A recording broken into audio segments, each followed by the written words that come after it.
მოგესალმებით ქრისტეს მიერი სიყვარულით, ნათესავებო, დიდებულო ქართველებო.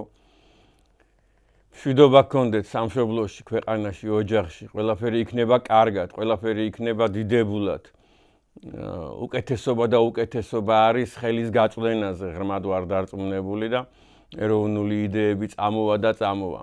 ეს გახლავთ სამეფო არხი, დიდებული არხი, პროქართული საზოგადოება, დიდი მადლობა მათ ყველაფრისათვის, აი ამ იმის საშუალებისათვის, რომ სამშობლოზე ვილაპარაკო, დიდი მადლობა ბატონ გიას, ქალბატონ თამთას, ბატონ კარლოს, დიდებულ ახალგაზრდა კაცს დავითს, მშვიდობა გქონდეთ, ბარაკა გქონდეთ, ჯანმრთელობა გქონდეთ და მე თქვენი მეგობარი ნათესავი, თანამძრახველი, ნუგზარ ვანიშვილი გახლავართ.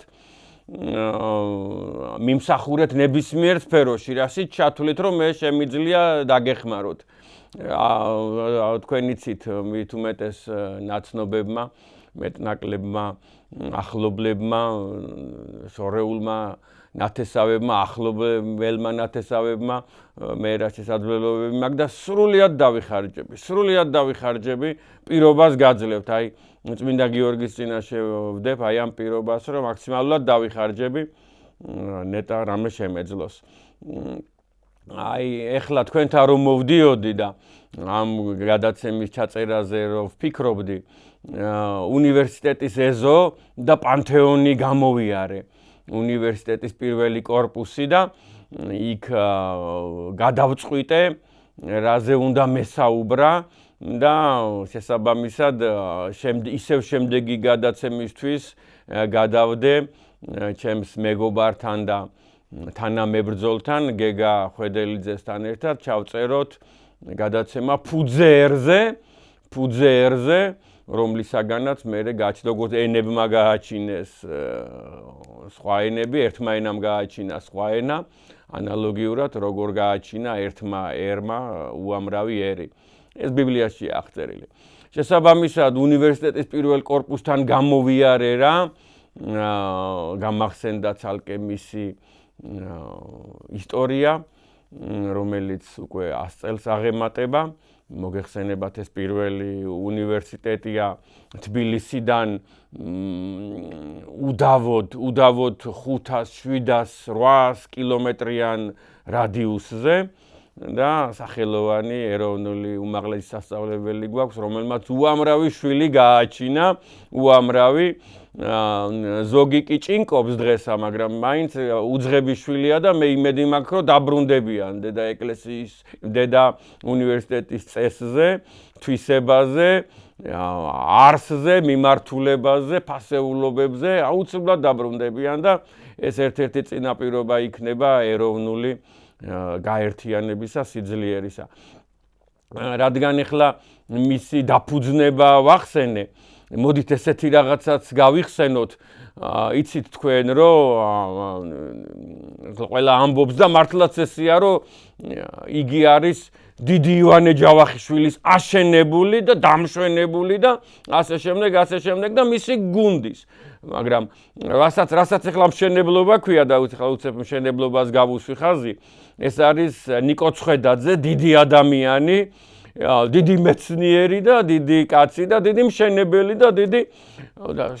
მშენებლობას რო ზედამხედველობა უნდა, ეს არის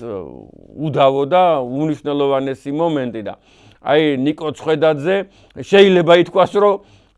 პირდაპირ გაგებით აღმშენებელია დედა უნივერსიტეტისა და მასთან ერთად არის ნებისმიერი ადამიანი ამშენებელი. ეხლა ჩვენ სკოლაში ვსწავლობდით საოცარ მოთხრობას კავთისხეველი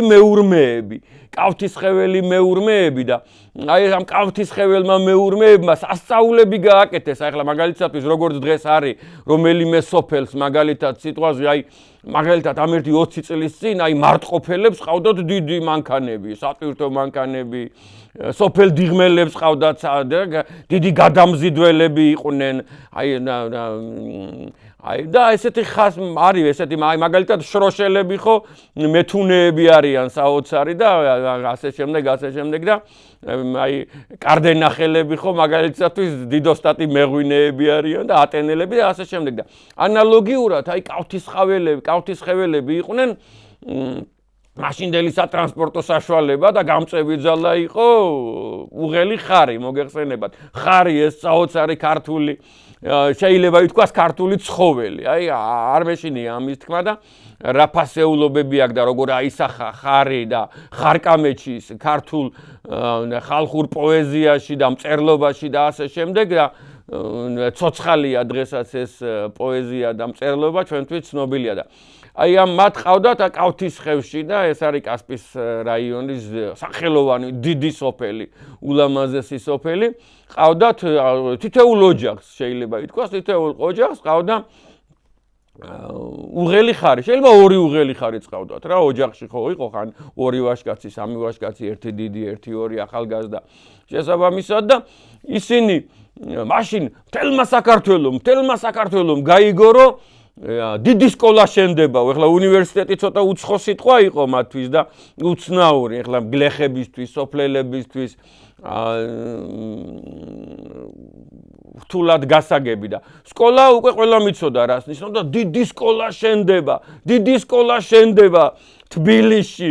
ივანე ჯავახიშვილი აშენებს, კასპელი პროფესორი, მეცნიერი, მოღვაწე,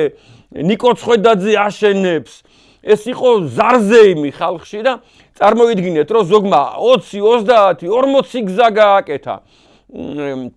კასპიდან თბილისამდე, მერე თბილისიდან მაგალითისათვის შემოგარენიდან რომ მოეტანა საშენი მასალა, ქვა, ხორაგი და ასე შემდეგ და უამრავმა ფული არ აიღო. ეხლა ცოტა მომიტევეთ ამ პარტავნობაში გადამდის რომ მე მამაჩემისგან და პაპაჩემისგან მაქვს ცნობა რომ ჩემი წინაპარი, პაპაჩემი და მისი მშობლები და ასე შემდეგ იყვნენ მეფუტკრეები და ძალაუნებურად ეხლა მეფუტკრეები რო იყვნენ სკის დურგლებიც იყვნენ, ანუ ხისგან ამზადებდნენ, ფიცრისგან ამზადებდნენ სკას და მეტნაკლები ცოდნა შეხება ჰქონდათ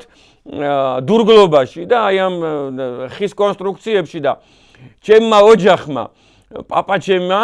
მისმა ძმამ და პაპაჩემის მამამ აი ამ სამ ადამიანმა სამი შრომა დღე უფასოდ უანგაროდ იმუშავეს სოფელი ატეინიდან ჩამოსულებმა დედა ეკლესიის მშენებლობაზე და მოაწყეს დროებითი კიბეები, ხარაჩუები და ასე შემდეგ და აი მეც ბედნიერი ვარ რომ აი ამ შენობის, აი ამ ტაძარიც არის პირველი კორპუსი მოგეხსენება და ვლოცულობთ რამდენიმე ადამიანი, რამდენიმე კი არა ძალიან ბევრი ადამიანი ვლოცულობთ რომ ისევ იყოს ტაძარი დედა ეკლესიის ერთ-ერთი ტაძარი ეკლესია იყოს პირველ კორპუსში და აი ესეთი მშენებლობა მიმდინარეობდა და ეხლა გამახსენდა კიდე ერთი საოცარი რამე. იყო სხვათა შორის ცნობილი ადამიანი, მეჯოგე პროფესიონალი, მეცხოველეობის ტალანტი, თვითნაბადი გენიოსი, ასე ვთქვათ, ძიკი კვარაცხელია, ზოგან არის დიკი კვარაცხელია, ზოგან არის ძიკი კვარაცხელია, სოფელი ჯგალიდან, წალენჯიხის რაიონი, რომელსაც ყავდა n რაოდენობის, აი რაღაცა უთვალავი რაოდენობის, მოდით ასე ვთქვათ, დაახლოებით რო ითვლიდნენ იმ რაოდენობის საქონელი და ამ ოჯახმა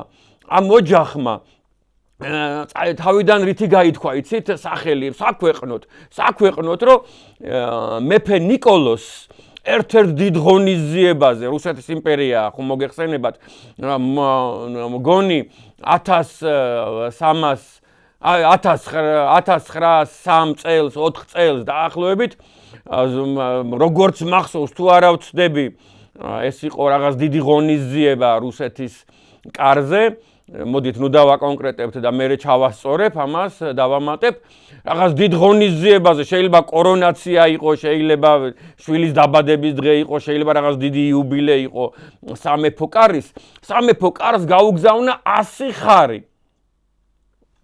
ასივე იყო ერთი ზომა ერთი წონა აი თეთრი ხარი წარმოიდგინეთ ტყუპებივით და როდესაც აი ამ ღონისძიების წინ ჩამოუთვალეს მეფე ნიკოლოს რომ აი მაგალითისათვის პოლონეთის მეფე მეზგაჩუკა, საქსონიის მეფე მეზგაჩუკა, აი ჰოლანდიის მეფე მეზგაჩუკა, ზოგმაის, ეს ჩამონათვალი იყო უთხრეს რომ აი ქუთაისის გუბერნიის ზუგდიდის მაზრის სოფელი ჯგალის მკვიდრმა გლეხმა ძიკი კვარაცხელია მასიხარი გამოგიგზავნა აი ამ დააპურო სტუმრებიო და რაო გლეხმაო ქუთაისის გუბერნიიდანო წარმოიდგინეთ ეს ადამიანი ერთნაირად დახელოვნებული იყო და იქნებოდა ცხადია მეცხოველეობა ხო დარგი იყოს 4 წელი 5 წელი სწავლობდა ადამიანი ხო მეცხოველეობას სასოფლოში და ზოოვეტში ხო და წარმოიდგინეთ ეს ადამიანი იმ პერიოდში იყო ერთიანად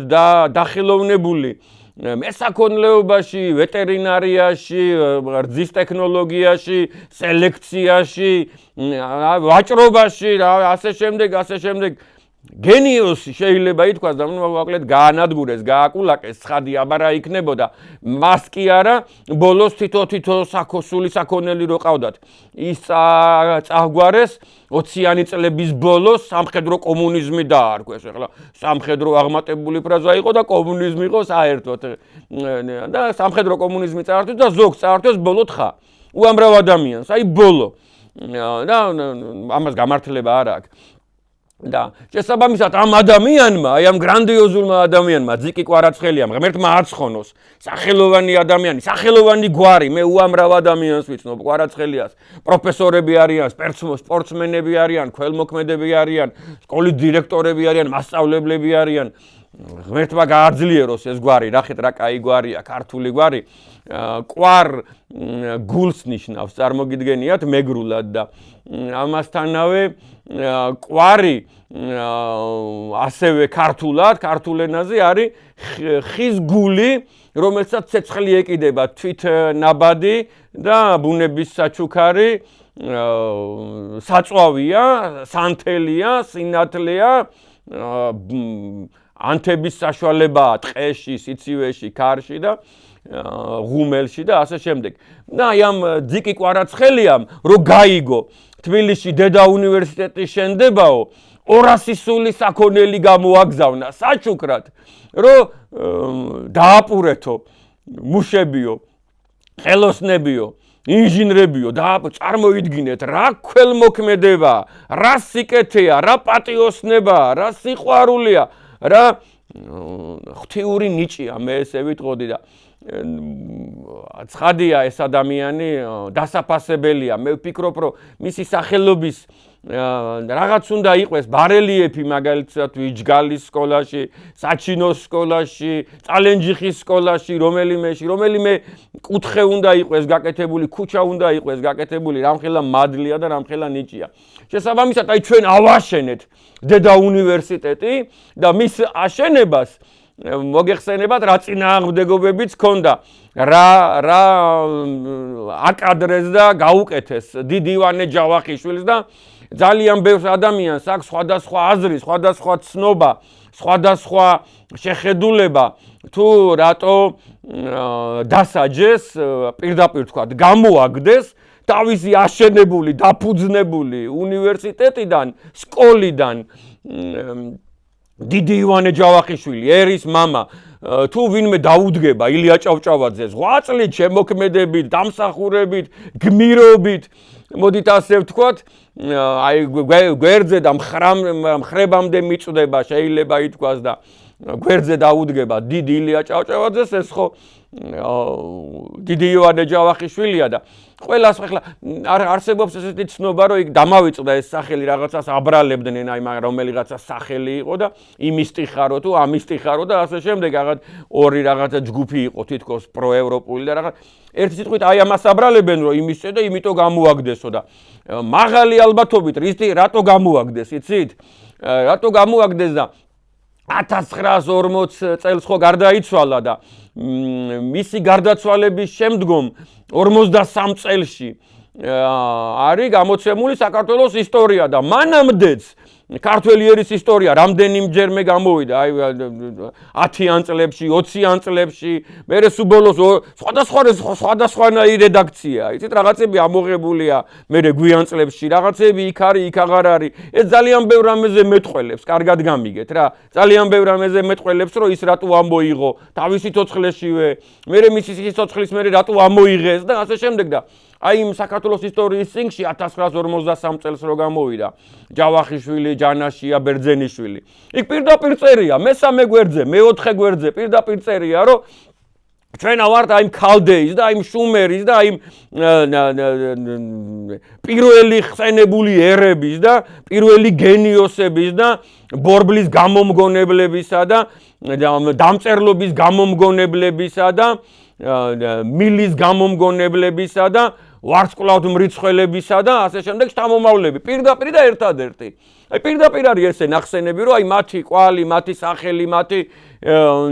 ეთნონიმი ისევ ცოცხალია, აი ტრაპეზუნთა სამხრეთით, სპერში ცხოვრობენ ისევ ეს ხალხი, ჩვენი ნათესავები, ჩვენი წინაპრები, სადაც ამისთვის დასაჯეს დიდი სანსია, დიდი ალბათობით, მაღალი ალბათობით, მე ეს ტაბუ დადებული იქნა ეს თემა, მოგეხსენება და ამასთანავე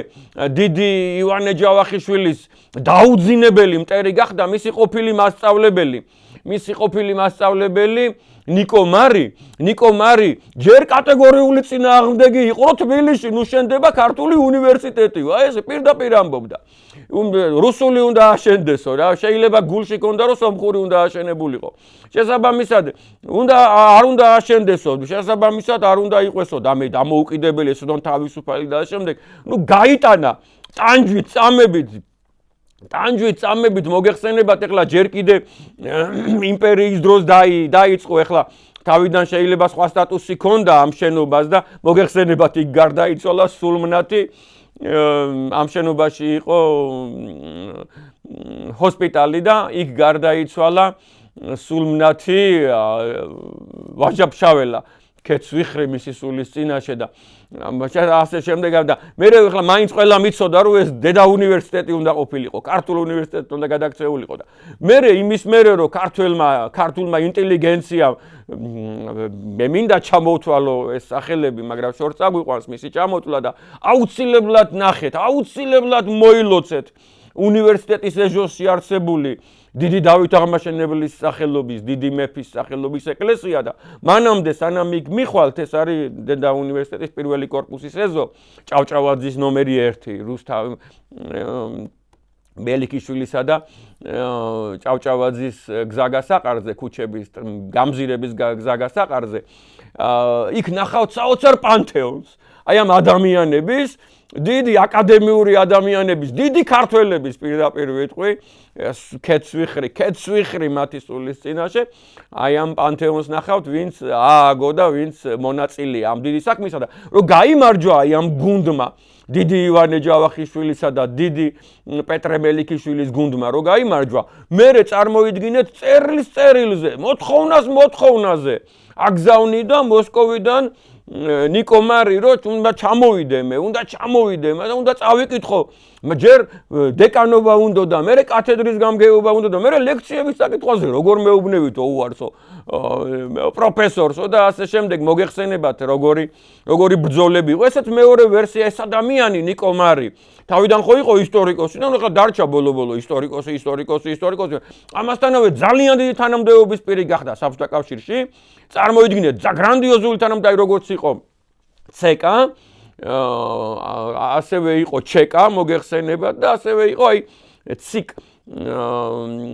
აღმასრულებელი კომიტეტი რა და აი აქ იყო და პირველი პირი, მეორე პირი იყო საბჭოთა კავშირის მასშტაბით. წარმოიდგინეთ, ისეთი დიდი გავლენები ქონდა, რომ მეტი არ შეიძლება და დარჩა მისი გავლენები. დღემდე ისეთი მძლავრია რა მისი სკოლა, რომ აი შეურყეველი რა, ბეტონის საძირკვლები აქვს, შეიძლება ითქვას გადატანითი მნიშვნელობით, ხო და აი ეს იყო ალბათ ერთ-ერთი მიზეზი, დარტყმები, ძალები და კარგად გამიგეთ ახლა სურათებში რომ ნახულობს ადამიანი იმ ეპოქის ადამიანებს 8 წელს 64 წლისა გარდაიცვალა, ხო, აი ახლა რომ ვითვლი ხო 64 წლისა გარდაიცვალა დიდი ივანე ჯავახიშვილი, კარგად გამიგეთ და 64 წელი არის გაფურჩქნის პერიოდი, ასე ვთქვათ, დიდი მეცნიერისათვის, დიდი მწერლისათვის, ეს საუკეთესო ასაკია, როგორც ფეხბურთელისთვის არის 28 წელი, ხო, სიტყვაზე. საუკეთესო ასაკი, ისევე მწერლისათვის და მეცნიერისათვის და ისტორიკოსისათვის ეს არის იდეალური ასაკი 60 ზემოთ, 70, 75 წლის ასაკში უამრავი ადამიანს რა შრომები აქვს დადებული და აი ამ დროს გარდაიცვალა, ეხლა ზოგისთვის ისეთი 64 წელი და ასე შემდეგ, რამდენი რამე უნდა დაედო კიდე. რო არ ყოფილიყო ეს დევნები და ეს წინააღმდეგობები და ბრძოლები და ასე შემდეგ. იგით მეწეღან გითხარით რომ ეს ადამიანი იყო თავიდან, იყო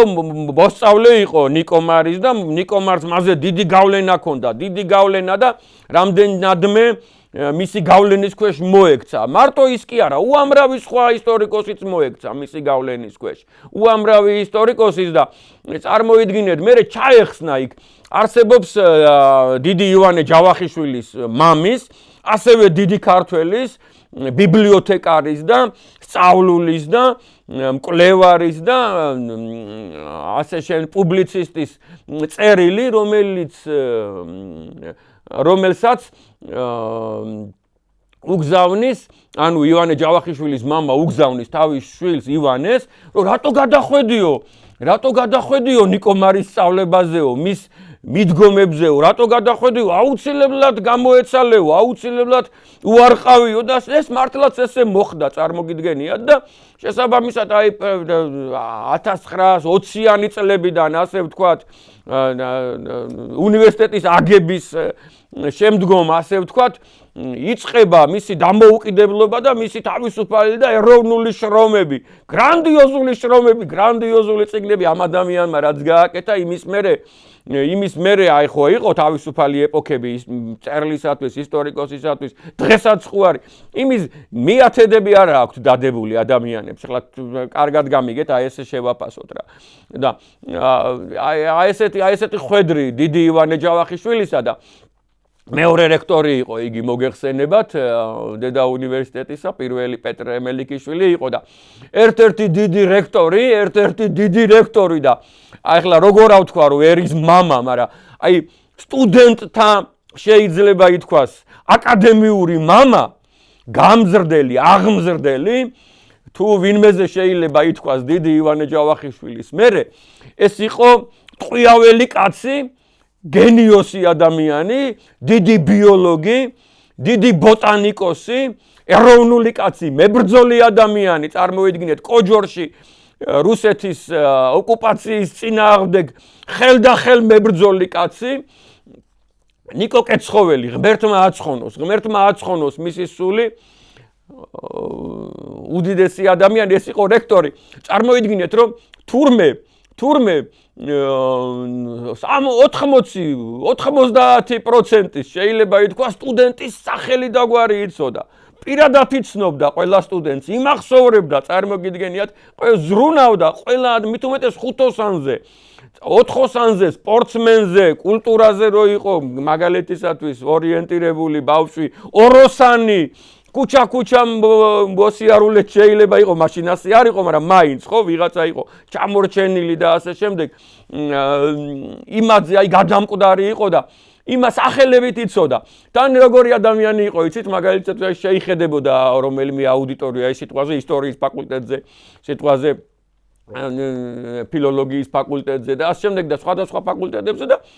ეხლა ხო იყო ყველგან გამორჩეული ყველგანარი და შეიხედებოდა მაგალითად აუდიტორიაში და გაიხსენებდა რომ ამ აუდიტორიაში ეს სად არის ჩემი ატენელი გენიოსი, იკითხავდა რომელიმე ადამიანზე. მაგალითად, სად არის ჩემი პატარძეულელი გოლიათი, აი ახოვანი ადამიანი რო იყო, ან მაგალითად,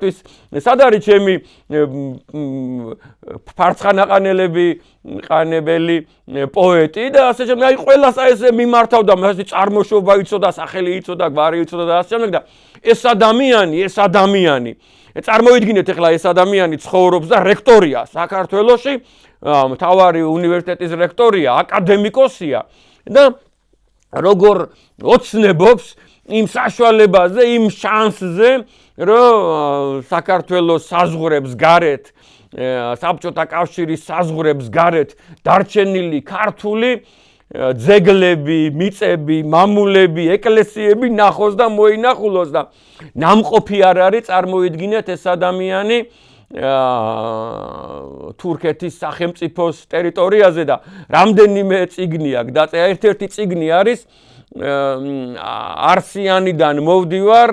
მომიხარია ესეთი და იგი აღწერს აი ამ სამხრეთ საქართველოს, სამხრეთ ქართლს, გრანდიოზულ ქვეყანას, გრანდიოზულ მიწას აი მახინჯები არიან, ბოროტო მოქმედები არიან, ან ოროსნები არიან ის ადამიანები, რომლებიც იბერიას და ქართლს ესე დახატავენ ხოლმე, წარმოგიდგენიათ 4 კუთხეთში, ლიხის ქედის აქეთ, ცივგომბორის აქეთ, კავკასიონის ქვემოთ და თრიალეთის ზეგანის ზემოთ და აი ქართლი დააწერენ. უნამუსოთ უამრავი წყაროა, ქართული, არაქართული, ასე შემდეგ, რომ იქაც არის იბერია, იქაც არის ქართლი, იქაც არის ქართლი და აქ მარტო აქ ჩაწერენ და ამას ქართველები ეგუებიან. ესეთი წიგნები ხდება სასკოლო ესეთი რუკები ხდება სასკოლო წიგნებში. სირცხვილი როგორ შეიძლება ესეთი დაკნინება საკუთარი ისტორიისა, საკუთარი მამულისა, წარსულისა, წინაპრების ღვაწლისა. ხო და აი ამ ადამიანს აქვს ესეთი ასევე აქვს თრიალეთის ზეგანზე და აი ახლა რის თქმა მინდოდა იცით რომ აი მე გადავწყვიტე რომ მესაუბრა საქართველოს სამხრეთ მთებზე საქართველოს სამხრეთ მთებზე არსებულ გზებზე, ძეგლებზე, განსაკუთრებულობაზე და ასე შემდეგ და ახლა აი უნივერსიტეტის ეზოდან მე მოგახსენეთ რომ მისგან სიღრმეში ჩრდილოეთისკენ, მდინარე მტკვრისკენ ქარაფირო არის, იქ დავით აღმაშენებლის ეკლესია დგას და იქიდან თუ სამხრეთისკენ გამოიხედებით თქვენ დაინახავთ მთაწმინდას, წმინდა მთას, ფასეულობებით ახსავსე მთას, ისტორიულ მთას რომელიც კიდევ ერთხელ გააპატიოსნა დავით გარეჯელმა მოგეხსენებათ ასურელმა მამამ უდიდესი ღვაწლის კაცმა საქართველოს წინაშე მოგეხსენებათ დავით გარეჯელის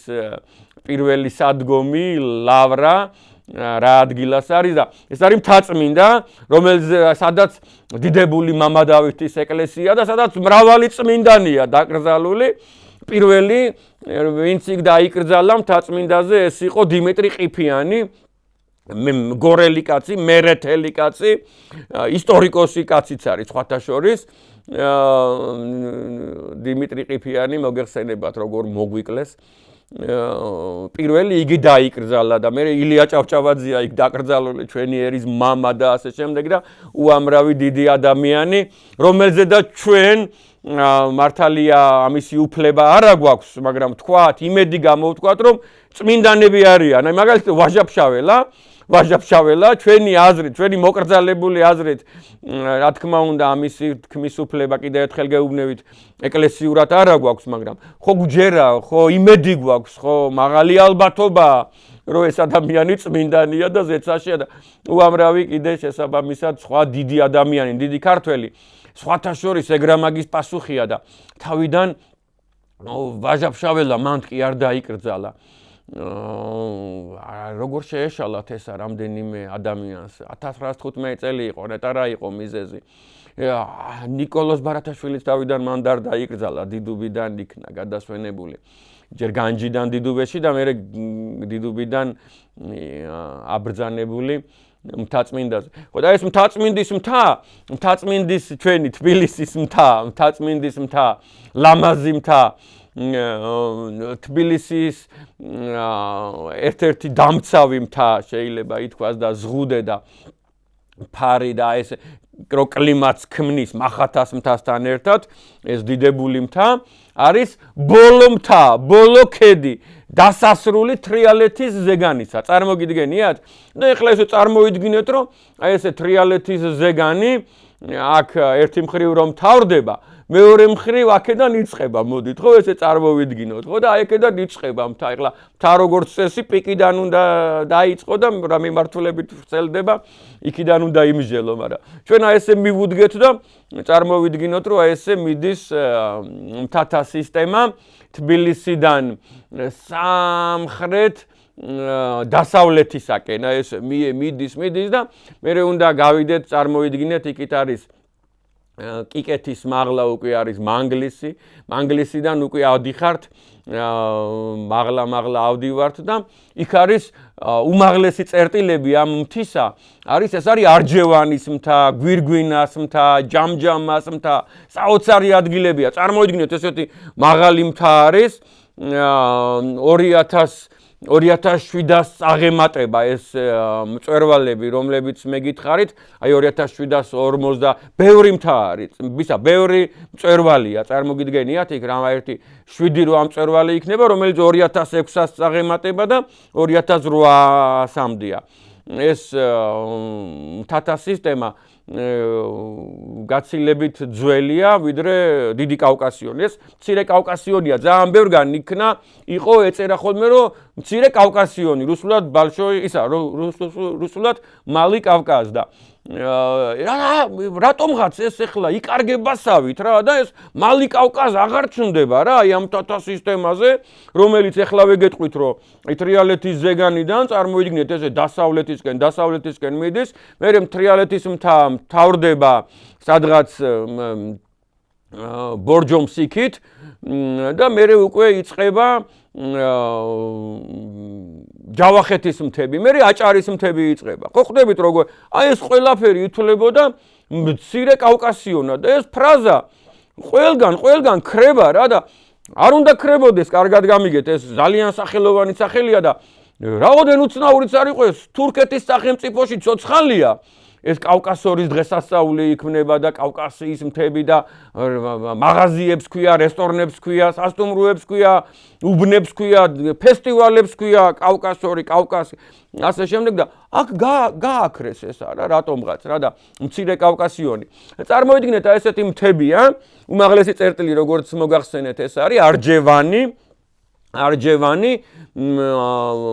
მე ვთვლი, აბა თქვენც დაუკვირდით, რომ ეს ერთ-ერთი სახეობის ვანია, ანუ არჯევანია, როგორც აი ფარავანი, ზედავანი და ქვედავანი და ასე შემდეგ. ეს არის ვანი, არჯევანი და აი ამ მთიდან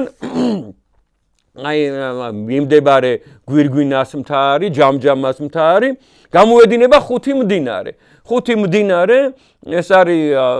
შეიძლება ითქვას აი ქართლის უმაღლესი წერტილი და აი ამ 5 მდინარეზე ერთ-ერთი არის მდინარე ტანა, ჩამოედინება ატენის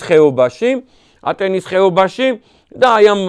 ტანას ხეობაში, მდინარე ტანას ხეობაში 61 ეკლესია დავითვალეთ. 61 ეკლესია და ნაეკლესია არის, ზოგი მედგრად მდგომი, ზოგი იდეალურად გამოიყურება ფორმით, ზომით, ასე შემდეგ, ზოგი სანახევროდ, ზოგი მხოლოდ საძირკველია დარჩენილი და ეს იმაზე მეტყველებს, რომ სიტყვაზე მე-12 საუკუნეში, მე-13-ში, მე-14-ში თუნდაც მონღოლობისას და ასე შემდეგ, ამდენი ეკლესია იყო მომქმედი ერთ ხეობაში, წარმოგიდგენიათ და ამდენი ეკლესია იყო მომქმედი და ესე იგი იყო 61 ეკლესია თუა, მოდი ვთქვათ, რომ იქიდან 50 იყო მომქმედი, აქტიური, ცოცხალი და 50 მღვდელი იყო. 50 მღვდელი იყო ერთ ხეობაში და დღეს რაოდენ სამწუხაროც არ უნდა იყოს აი ატენის ხეობაში. რასაც მწირველი მღვდელი ქვია და ასე შემდეგ, ეს არის სიონში და ეს არის მარიამის ხევზე, ეს სოფელ ბოშურამდე არ მოსული ორი მღვდელია. წარმოგიდგენიათ? ხო აი ღმერთმა როგორ გააძლიერა ამ ეპოქაში და წმინდა გიორგი და წმინდა ნიკოლოზი როგორ დაგვეხმარნენ დედა ეკლესიის აღორძინებაში და ჩვენმა პატრიარქმა რა საოცრებები ჩაიდინა და მისმა გუნდმა და მისმა სინოდმა და მისმა ერთგულმა სამღვდელოებამ რა სასწაული ჩაიდინა, რომ დღეს 2000-მდე ეკლესიაში წირვა დგება და 3000-მდე სასულიერო პირება, მაგრამ მაინც რა დეფიციტია წარმოგიდგენიათ? ძალიან ბევრი ადამიანის სახლიდან შეიძლება ითქვას უახლოესი მომქმედი ეკლესია, სადაც შაბათ კვირას წირვა დგება, არის 4, 5, 7, 8 კილომეტრი და მაშინ იმ ეპოქაში აი ამას თუ გადავხედავთ რა, ესე იგი ყველა ადამიანის სახლიდან 100 მეტრში, 200 მეტრში, 500 მეტრში მაქსიმუმ იყო ტაძარი, მღვდელი წარმო რამხელა მადლი იყო, რამხელა საშუალება იყო და ეგეც იყო მიზეზი იმისა, რომ უამრავმა ადამიანმა ზეპირად იცოდა წმინდა წერილი, უამრავმა ადამიანმა რა. ეს არის ატენის ხეობა. აუცილებლად მოილოცეთ ატენის სიონი და იქ არსებული, აი ძალიან ერთ ალაგას მიხვალთ და 5 ეკლესიას მოილოცავთ 2 საათის განმავლობაში, ისე რომ მანქანა არ დაგჭირდებათ. აი სიონიდან ახლოს რა. გაოგნდებით იქაურობას რომ ნახავთ. ეს არის ატენის ხეობა. შესაბამისად, აი ამ მთიდან, არჯევანის მთიდან მოედინება მდინარე ძამა, რომელიც ქარელის რაიონში ჩამოედინება და მტკვარს იქ უერთდება ქარელთან. იქაც საოცარი რაოდენობა ღმერთმა გააძლიეროს მეუფე იობი, გრანდიოზული ადამიანი, იქაც უნდა მომეხსენიებინა ეხლა ატენის ხეობაში, უნდა მომეხსენიებინა ამღორძინებელი ამ ეპოქისა მეუფე ანდრია, საოცრებები იქნა, ასევე მეუფე იობმა, რომელმაც მე რამდენადაც ვიცი, ეხლა ვცდები ალბათ, მაგრამ 40-მდე 2 თუ 40-ზე მეტი მონასტერია ქარელის რაიონში და სასწაული ღვაწლი, საოცარი ღვაწლი და შედეგები ღმერთმა გაახაროთ ეს რა ღვაწლში არიან. ეს არის ძამას ხეობა. მე აი აქეთ უკვე წეღარო კავთისხევი ვახსენე. ეს არის მდინარე თეძამი ჩამოედინება კასპში. წარმოიდგინეთ, ესეც არჯევანის მთაზე იწყება, იქ არის სოფელები მღებრიანი, ტამი, ჭვარები, სახორცე, ოქიანი, პიტნარა, ასე შემდეგ, საოცარი ხეობა, ულამაზესი და ეხლა მე ეკლესიებს გავუსვი ხაზი და აი ამ მდინარე თეძამის სათავეში 1800 მეტრზე ხალხო, წარმოიდგინეთ, დგას გრანდიოზული, ულამაზესი ეკლესია კლიკიჯვარი, ასეთი სახელწოდება არის ამ ტაძრისა, მე-7 საუკუნის ტაძარია. ესე იგი ატენის ხეობაში, რომ ატენის გულში, ატენის ციხის ქვეშ რომ შენდებოდა მშვენება, მარგალიტი, ქართული ხუროთმოძღვრებისა ატენის სიონი, იქ 1850 მეტრზე მაღალ მთაში შეიძლება ითქვას, უკვე ალპური ზონაა და ისეთი საოცარი ადგილია, შენდებოდა ასევე ისეთი გრანდიოზული ქვებით, აი თან ეკლესიაა და თან მეგალითური ნაგებობაა და იქ კიდე მეგალითური ზოლებია, რამდენიმე კედლებია და ასე შემდეგ მიმდებარედ, როგორც დამცავი და ასე შემდეგ. ეს არის კლიკიჯვრის ეკლესია, როგორც მოგახსენეთ, მე-7 საუკუნისა და აი მაღალ მთებში წარმოიდგინეთ, რამდენი ეკლესიაა, რამდენი ძეგლია და მერე ამ არჯევანის მთის უკვე ასე ვთქვათ სამხრეთ მხარეს, სამხრეთ აღმოსავლეთ მხარეს მიედინება მდინარე ქცია, რომელიც წალკაში ჩაედინება, მერე მაშავერად გადაიქცევა ეს მდინარე და წალკაში გაოგნდებით, რომ ნახავთ წალკაში არსებულ 40 საუკუნის წინანდელ გრანდიოზულ ციხესიმაგრეებს. აი წარმოიდგინეთ, რომ 2 ტონიანი, 3 ტონიანი, 4 ტონიანი, 5 ტონიანი ლოდებით, ნახევარტონიანი ხო უამრავი, უთვალავი, აი ესეთი ლოდებით აშენებული ციხესიმაგრეებია, დღესაც ვერ ხვდებიან, რომ 1800, 2000, 2500, 2800 მეტრზე ვინ ააშენა, რისთვის ააშენა და ვისგან იცავდა თავს რო ააშენა.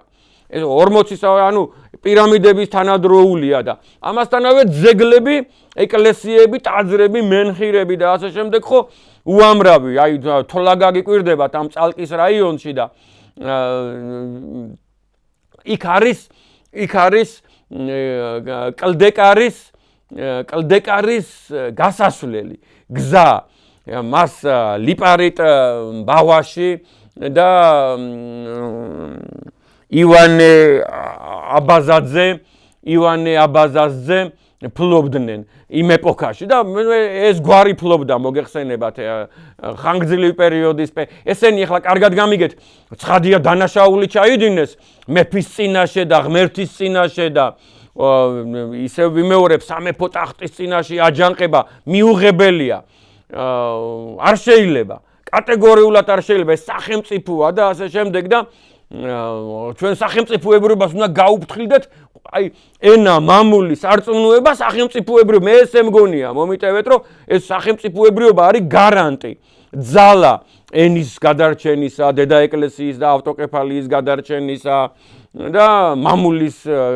დაცვისა, ხო და არ შეიძლებოდა, მაგრამ მოდით ამას თუ ცოტა ხანი ჩავეხსნებით, აი ამ თემას, რომ მეფის წინააღმდეგ გამოვიდნენ, მით უმეტეს შემდგომ ეპოქებში, ეს ადამიანები იყვნენ ძალიან მორწმუნე ადამიანები, ქველმოქმედი ადამიანები, ბაღვაშებზე მაქვს საუბარი და მათ უამრავი ტაძარი აქვთ აშენებული, გრანდიოზული სამუშაო აქვთ გაკეთებული, გზები, ციხესიმაგრეები, ტაძრები და ასე შემდეგ, აი არის გოხნარი ესეთი სოფელი, წარმოიდგინეთ ულამაზესი დიდებული ეკლესია, ეხლა აკურთხეს, ცოტა ხნის წინ მეუფიანანიამ აკურთხა და ღდელმა მომიტევეთ დამავიწყდა მისი სახელი. აი ახალი ამბავია 2 თვის დაახლოებით შესაბამისად და აი ესეთი მხარეა წალკა და აქ მოგეხსენებათ ეხლა აი ამ წალკაზე გადაიარა თრიალეთზე გადაიარა ბაქო ჯეიჰანის რკინიგზამ და ნავთობსადენმა კიდე ბაქო ყარსის ნავთობსადენმა თუ პირიქით, ხო და შესაბამისად გამოჩნდა უამრავი სამარხი, არტეფაქტი, არქეოლოგიური ძეგლი და ასე შემდეგ და მივხვდით რომ თურმე აი ამ მონღოლობისას იმ ვერაგმა ადამიანებმა, დაუნდობელმა ძალამ რაც მოჭრა და წაიღო როგორც საშენი მასალა ხეთყე აი ამ რეგიონიდან წაიღო და რაც ვერ წაიღო ცეცხლი გაუჩინა და აი ამ გზის გაჭრისას ამოვიდა 1 მეტრი, 2 მეტრი, 3 მეტრის სიღრმიდან დამწვარი კორძები და ხის კუნძები და ხის დიდრონი ფესვები და ამით შეგვიძლია ვივარაუდოთ რომ სუთხით იყო დაფარული ეს თრიალეთის ზეგანის სამხრეთი მხარე დღეს რო ალპური ზონაა და ტიტველია და სხვა კლიმატი იყო და რა მადლიანი იქნებოდა ეს მთები და ნახეთ 8-ჯერი ლაშქრა მონღოლმა 8-ჯერი ლაშქრა საქართველოში, მაგრამ ბოლომდე ვერც ერთხელ ვერ აიღო საქართველო, ვერც ერთხელ ვერ აიღო მაღალი მთა, ეხლა ხევსურეთში წარმოიდგინეთ 10-12 ხევსური, გინდა მოხევე, გინდა თუში, გინდა ფშაველი დაადუღებდა 200, ხო? ვერც მიხვდებოდნენ. აი იმ ბანიანი სახლებიდან და ბანიანი და პრაქტიკულად ციხე სასახლებიდან, სოფლებიდან 20-30 ადგილობრივი 300-400 აჯობებდა ომში ხომეთანხმები და მე აღარც ცადეს, აღარც აიღეს, აღარც შეებრძოლენ. მონღოლები მძლავრები იყვნენ სწორზე, მინდორზე, ცხენზე რო იძნენ და ცხენზე რო ჭამდნენ და ცხენზე რო ცხოვრობდნენ და ისარს რო ისროდნენ და შუბს რო ისროდნენ, ტრიალ მინდორზე რო გარბოდნენ, თორე მათ კიდე ერთხელ ვიმეორებ, ნებისმიერი ქართველი მთიელი დაადუღებდა, აკუწავდა და ვერ აიღეს მთა, მაღალი მთა ვერ აიღეს და ეს საუბარი არის დიდ კავკასიონზე და მცირე კავკასიონშიც ხო უამრავი ადამიანი აი ამ მთას, აი ამ ტყეებს შეეფარა, ხო წარმოგიდგენიათ და რო შეეფარა იქა უამრავი ქართველი რაღაც დონეზე რაღაც პერიოდი გადარჩა და მერე მათ წაიღეს ეს ხეთყე და ცეცხლი წაუყიდეს და თურმე 10 წლეულები იწვოდა, წარმოგიდგენიათ, გული მოგიკვდება, 10 წლეულები იწვოდა ქართლის მთები. აი ესეთი სამწუხარო ამბავი, სამხრეთ ქართლის მთები და აი ბოდიში სამხრეთ ქართლის მთები არა, თრიალეთის ზეგანზე არსებული და ჯავახეთის ზეგანზე არსებული მთები. ეს არის წალკის მხარე, რაც ახლა მოგახსენეთ და მოგეხსენებათ იქით ბორჯომულა ჩაედინება. და ქალაქი ბორჯომია, ულამაზესი ქალაქი და სოფლებია მიტარბი, ციხისჯვარი და ასე შემდეგ და იქით ბორჯომულა მიდის და აუცილებლად იხილეთ ბორჯომში არსებული თორის ციხე და იქ მეგალითური ესეთი დარანები, დარანი პატარა რამეა, მიწის ქვეშა და მიწაზე შერწყმული და მთაში შერწყმული გრანდიოზული ლოდებით აგებული და დღემდე ვერ ხვდებიან ვინ ააშენა საოცარი ადამიანების აგებული ციხესიმაგრეები 35-40 საუკუნის წინ. ეს არის, მოდით ასე ვთქვათ, თრიალეთის ზეგანის ძალიან მოკლედ ჩამოვაყალიბე ეხლა მე ადგილები, მე შემიძლია აი ამ გადაცემის ქვეშ დავწერო მაგალითად აი ძეგლების რაოდენობები, სოფლების სახელები და ასე შემდეგ და აი აქ რომ ვახსენე ეხლა ერთ რაღაცას მე თქვენ შეგეკითხებით და იქნებ თქვენ გამაგებინოთ რომ აი აქ რომ ვახსენე ბორჯომულას სათავეში და მაღალ პაყურიანიდან მაღლა არის მოგეხსენებათ ეხლა ეს მე არ ვიცი რომ ცუდი სიტყვა იყო ეს თათარი 100 წლის წინ ნამდვილად არ იყო ცუდი სიტყვა მაგრამ ეხლა ესე იხსენიებენ რომ აი 40 წლის წინ 50 წლის წინ აი თათრების სოფელი იყო ციხისჯვარიო მაგალითად იგივე ატენის ხეობაში ბოლო სოფელი არის ესე იხსენიებდნენ დღეს ამას უკვე ვიხსენიებთ რომ ეს არის აზერბაიჯანული სოფელი და აზერბაიჯანულ და თურქულ ენაზე მოსაუბრი ადამიანის სოფლები არის აი ატენის ხეობაში არის ბოლო სულ ყველაზე მაღლა არსებული სოფელი ლევიტანა და ასე შემდეგ და იგივე მაგალითად წალკის რაიონში არიან თურქულენოვანი იყვნენ მით უმეტეს ჩემ ბავშვობაში მე მახსოვს თურქულენოვანი ეგრეთ წოდებული ბერძნები ისინი ისე იყვნენ ბერძნები როგორც ეხლა ჩვენა ვართ უცხო პლანეტელები და მაგრამ აი ბერძენი იმიტომ რომ აი პონტოდან იყვნენ გადმოსახლებული და ასე შემდეგ და აი როგორ მოხვდნენ ეს ადამიანები აქ როგორ ჩასახლდნენ რა პერიოდში ჩასახლდნენ ნუ გასაგებია ეხლა პონტოდან წამოსული ადამიანები გასაგებია მაგრამ აი ბორჯომის მთებში ატენის მთებში ეს აზერბაიჯანულ და თურქულენოვანი ადამიანები როგორ ჩასახლდნენ როდი ჩასახლდნენ ვერც ვიგებ რა აი რომ ზოგი ერეკლეს ეპოქას ამბობს ზოგი ამჟამინდელ კომუნისტების ეპოქას ამბობს ზოგი აი ეპოქას ამბობს თათრის ომი რო დამთავრდა და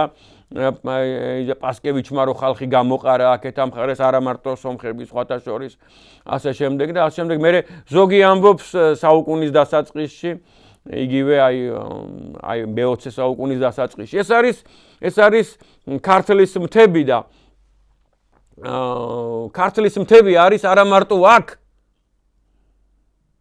არამედ წარმოიდგინეთ რომ ახლა მე რო ესე დაგიხაზეთ ეს მცირე კავკასიონი მისგან სამხრეთით არის ულამაზესი მთაგრეხილი დოვლათიანი მთაგრეხილი გაოგნდებით მაღალ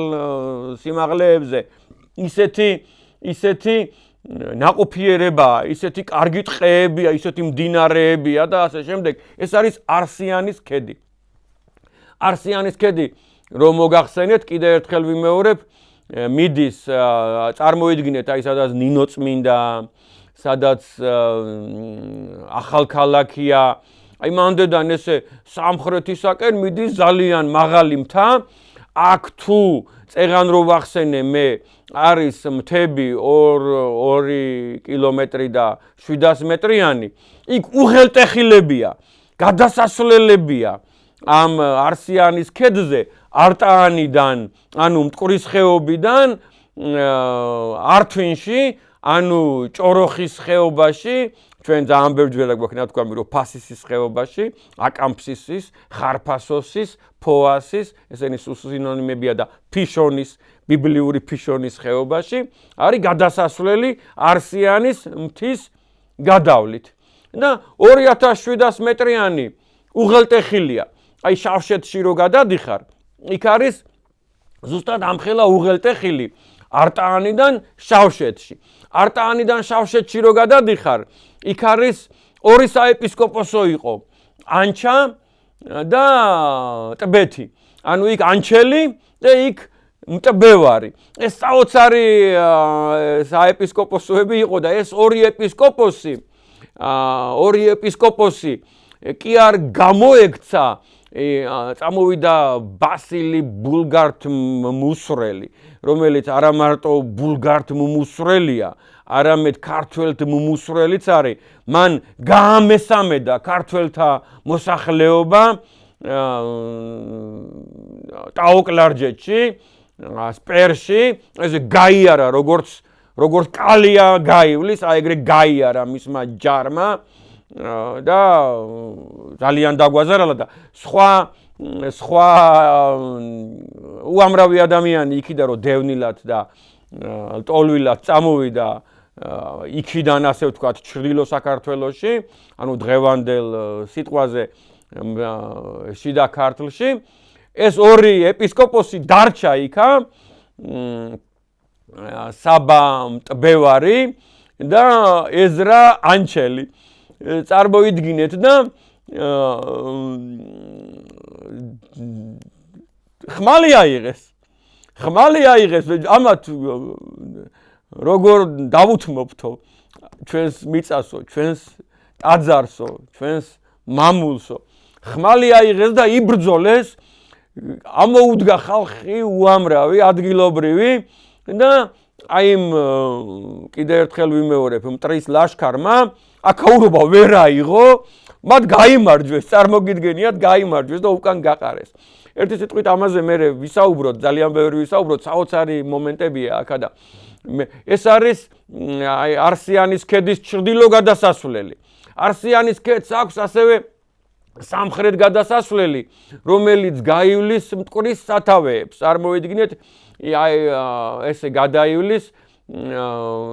ეს ის გზაც არტანუში, ეს წარმოიდგინეთ ზედაგზა არტაანიდან ესე მიდის, გადაივლის შავშეთს და ჩავა ართვინში. ხოლო ქვედა გზა ასევე 2600-2700 მეტრის უღელტეხილზე გადაივლის ქინძოტამალს, ქინძის ციხეს, კანდრიც, კანდარეთს, მეგალითურ გრანდიოზულ ციხესიმაგრეს, ალბათ 35 საუკუნისას, შუა საუკუნეების დიდებულ ციხესიმაგრეს, ქინძის ციხეს, ნაეკლესიარს კანდრიც, სოფელს კანდარეთს, ქინძო დამალს, ესეთი ტოპონიმებია აქა. მიტროპოლიტი ანანია ჯაფარიძე, დიდი მეცნიერი, ჩვენი დროის არსენ ბერი, ამბობს, რომ სწორედ ეს არის სკანდას ციხე, პროკოფი კესარიელი რომ მოიხსენიებს და არა თერჯოლაში, სუბტროპიკებში ჟიგულით რო ადიან ადამიანები და ჟიგული რომ მიდის, შეიძლება ითქვას და რო ქეიფობენ ქართველები, ეგეთ ციხესიმაგრეზე რო შეცდომით ამბობს საბჭოთა ისტორიოგრაფია, რომ ის არისო პროკოფის მიერ მოხსენიებული, აუღებელი, მაღალ მთაში არსებული, ძნელად მისასვლელი, ტიტველი მხარეში აგებული სკანდას ციხეო, ესენი ამბობენ თერჯოლაზე გულისხმობსო. ახლა ისტორიულ ასპექტში გადავედი, ამაზე ბევრი გვაქვს ნასაუბრები და ვისაც ეს მომენტი აინტერესებს, შემომეხმიანოს, რომ მასალები და ლოგიკური დასკვნები წარმოვდგინო. ესე იგი, ეს არის ქვედა გადასასვლელი, სადაც დღესაც და მაშინაც იყო საურმე გზები და სამხედრო გზები და ასე შემდეგ. და იქ ჩვენ ვხედავთ ანტიკურ ეპოქაში ალბათ და შუა საუკუნეებში ხო თვალხილულად აგებულ გზებს, ხიდებს და ასე შემდეგ, ჩამოჭრილ მთებს, გაგანიერებულს, რათა ეს იყო უმნიშვნელოვანესი გზა, აი ბენგალიიდან რო პორტუგალიაში წამოსულიყო, გინდა ტვირთი, გინდა მოგზაური, გინდა